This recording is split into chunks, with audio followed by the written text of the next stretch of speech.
Frankenstein, capítulo 9. Nada mais doloroso para o espírito humano do que a lassidão, o trágico marasmo que sobrevém à rápida sucessão de fatos e sentimentos tumultuosos, como a passagem desoladora da floresta após a passagem destruidora da tormenta. Justine morrera, e eu estava vivo. O sangue continuava a correr em minhas veias, o sofrimento a embainhar meus sentimentos, o remorso a premer meu coração. O sono desertou-me dos olhos. Eu errava como espírito do mal, pois fora o causador dos atos de horror indescritível, convencido ainda de que mais, muito mais, estava por vir. Entretanto, minha tendência era para a bondade e o amor, iniciar a vida com as melhores intenções, ansiando pelo momento de pô-las em prática e tornar-me útil ao próximo. Agora, tudo viera por terra. Em vez de paz de consciência que me permitisse olhar com serenidade para o passado, dele colhendo novas esperanças, debatia-me nas garras do remorso, renegando o que fizera, mergulhando num sentimento de culpa que me arrastava a um inferno difícil de ser descrito pela língua humana. Esse estado de espírito acabou por abalar minha saúde, ainda não recobrada de todo desde o primeiro choque. Eu fugia às pessoas, fazia-me mal tudo o que pudesse lembrar a alegria. Mergulhava na mais negra, profunda e mortal solidão. Meu pai sofria ao perceber a alteração dos meus hábitos e minha conduta, esforçando-se para persuadir-me a retomar a coragem de reagir antes à desdita. Pensa você, Victor, disse ele, que eu também não sofro? Ninguém pode querer mais a um filho do que eu a seu irmão. Mas não é, acaso, nosso dever evitar mal maior aos que sobrevivem, poupando-lhe nossas frequentes demonstrações de dor? Pois você também tem esse dever para consigo mesmo.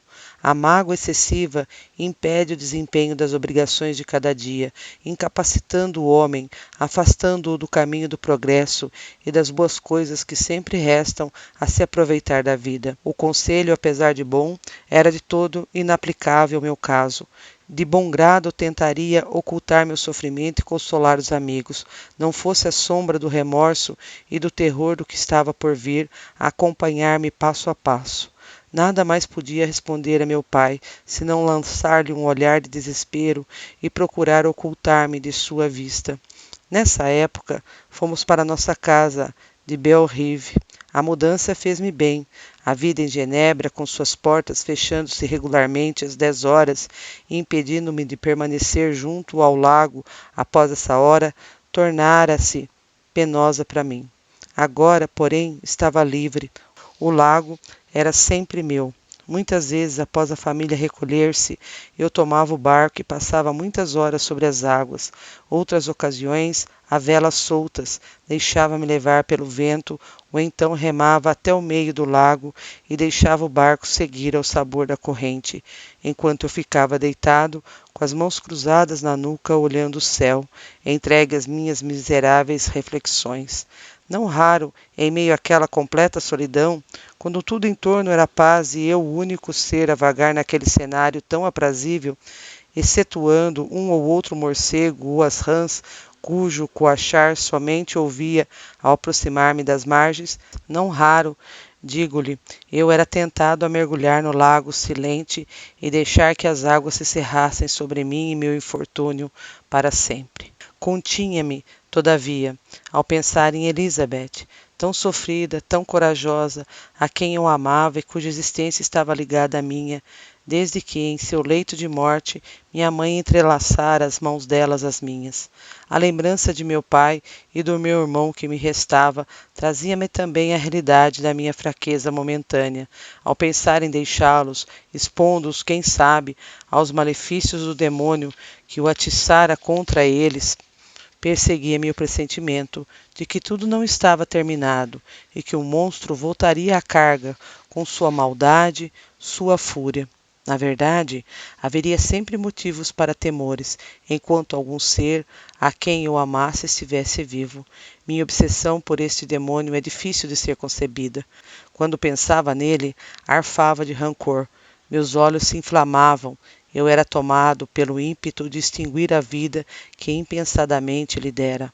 Meu anseio de vingança rompia todas as barreiras da moderação, antes a evidência de sua maldade e de seus crimes. Eu subiria ao mais elevado píncaro dos Andes. Meu anseio de vingança rompia todas as barreiras da moderação ante a evidência de sua maldade e de seus crimes. Eu subiria ao mais elevado píncaro dos Andes se pudesse, dessas alturas, atirá-lo ao sopé. Nessa tétrica expectativa, eu ansiava para reencontrá-lo em meu caminho e fazê-lo pagar pela morte de William e Justine. A nossa era a casa do luto. A saúde de meu pai fora abalada pelos últimos acontecimentos. Elizabeth vagueava sua tristeza sem mais encontrar prazer nos seus afazeres do cotidiano.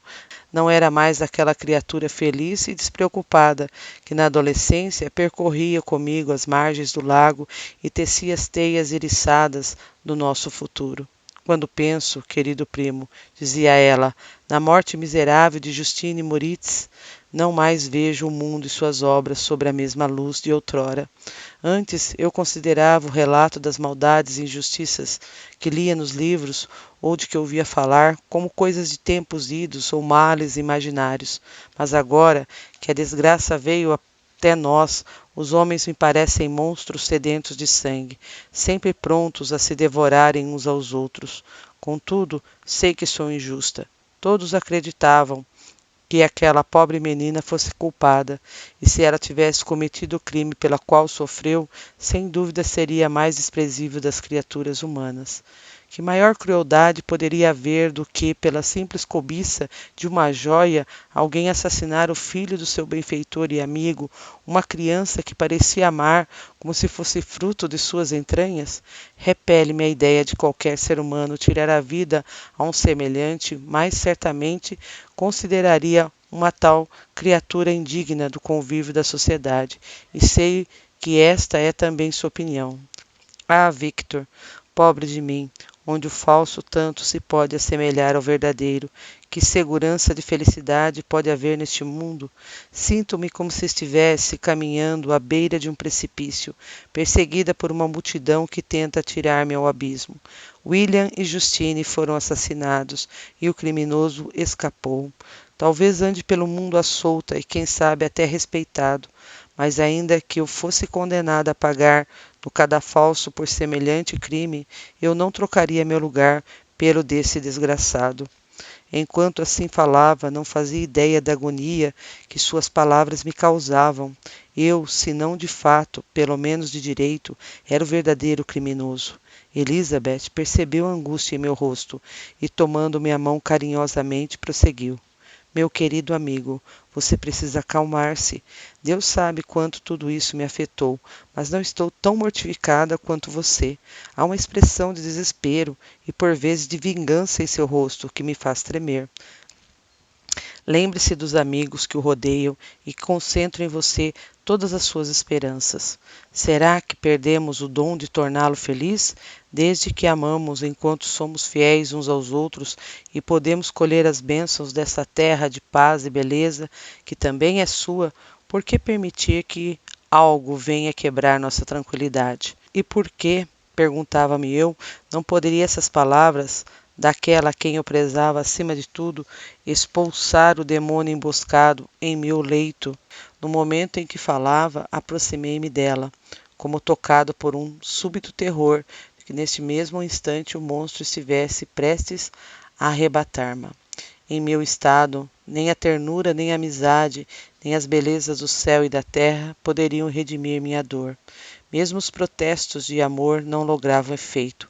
Eu estava envolto numa nuvem impenetrável a qualquer influência benéfica. Minha imagem era a do gamo ferido que se arrasta nas pernas trópegas até um sítio afastado no cerrado da mata, para estender a vista até o arco que expeliu a seta mortífera e assim morrer. Por vezes eu conseguia conter o tumulto de emoções que me avassalava, mas por outras era compelido a procurar, no esforço físico, na mudança repentina de ambiente, a fuga da minha desordem interior. Foi durante um desses acessos que de súbito deixei minha casa e dirigi-me aos vales alpinos que ficavam próximos, procurando, na exuberância da natureza e na imensidão daqueles cenários, o esquecimento das minhas tristezas e aflições. Nessas andanças costumava ir ao Vale de Chamonix, que era, na minha adolescência, visitada com frequência. Já se passavam 6 anos desde a última vez que lá estivera. Nada mudara naquelas paragens, para mim sempre familiares. A ruína era eu. Fiz a cavalo a primeira parte da jornada.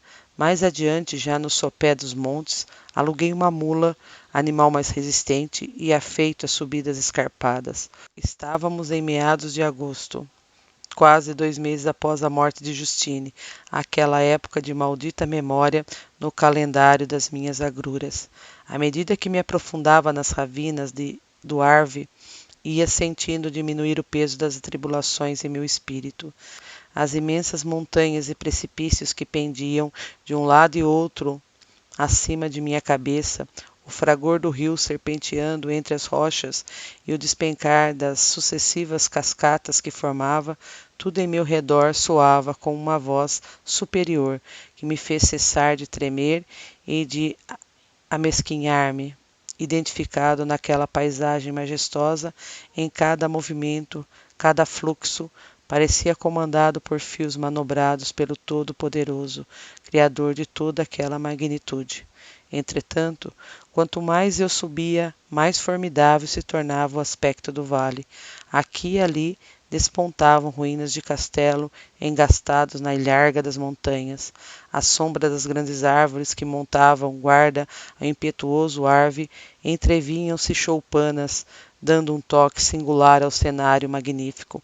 Mais adiante, os píncaros nevados dos Alpes eram como sentinelas majestosas de um outro mundo, habitado por outros seres e outras raças. Transpus a ponte de Pellicer, onde a ravina cavada pelo rio escancarava-se diante de mim, e comecei a subir a montanha que lhe fica a cavaleiro.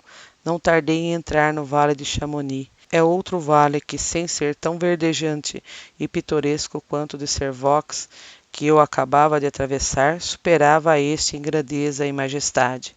Altas e nevadas montanhas delineavam seus limites e os sinais de vida humana, como ruínas e plantios, não mais surpreendiam a vista. Imensas geleiras margeavam o caminho que lhe dá acesso. Ouvi o rumor tonitruante de uma avalanche e assinalei a nuvem que levantava a sua passagem.